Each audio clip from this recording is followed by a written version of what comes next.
प्रत्यक्ष भाव दर्शन करिसंती दारु ब्रह्म जगन्नाथ कोन कहले कहले बाबू तोरा को जत बळे विनाश करिबा पूर्वरु भगवान ताको धारण करि देले उद्धार करि देले वासी ब्रह्म निकटरे पहुंचिला जे अच से कृष्ण से हरि ब्रह्म किए से पंडित ब्रह्म होउची हमर दारु ब्रह्म होउचंती जगतनाथ जगन्नाथ आया पंडित से दारु रे अर्थात काठरे काहे के हमको तो से कदम बताई खाजे आपको अरे लुहारे का ऐसे हां मौजूद है ने कोई बोलना है पीने है लगन देबे हमर वाला ने आया पंडित दारु कहिले वृक्षर अति सरल सावलीय अर्थ हेउछि बा भाषा हेउछि गछ ताना गछ काहे केला ना ग कहिले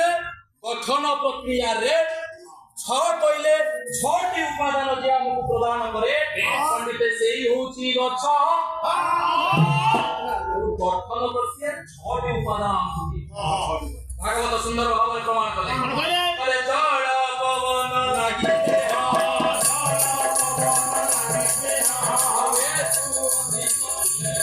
अरे जड़ पवन लागि देहरे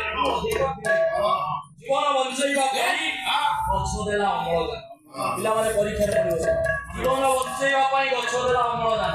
पढ़ावती स्कूल ना अम्लजान देला से आमे पाइले जल कोठु पाइले पवन आसीला जल अम्लजान ओजन स्तर रे पहुंची सेठी वर्षा सृष्टि करिला जल आसीला पवन गला जल खाद्य मिलुची गछरु खाद्य देला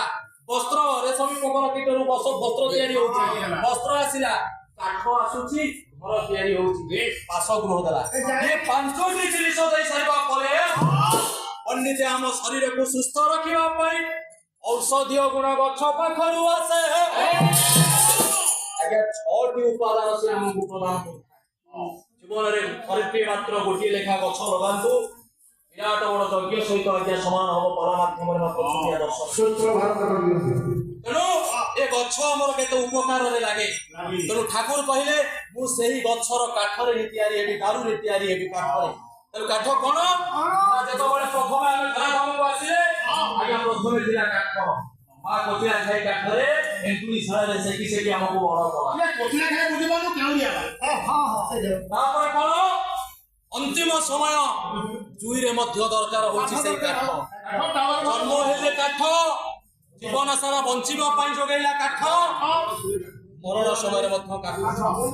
आरंभ रु शेष पर्यंत जदि हमर समस्त उपादान काठरे हमर आवश्यक पड़े दारु ब्रह्म जगन्नाथ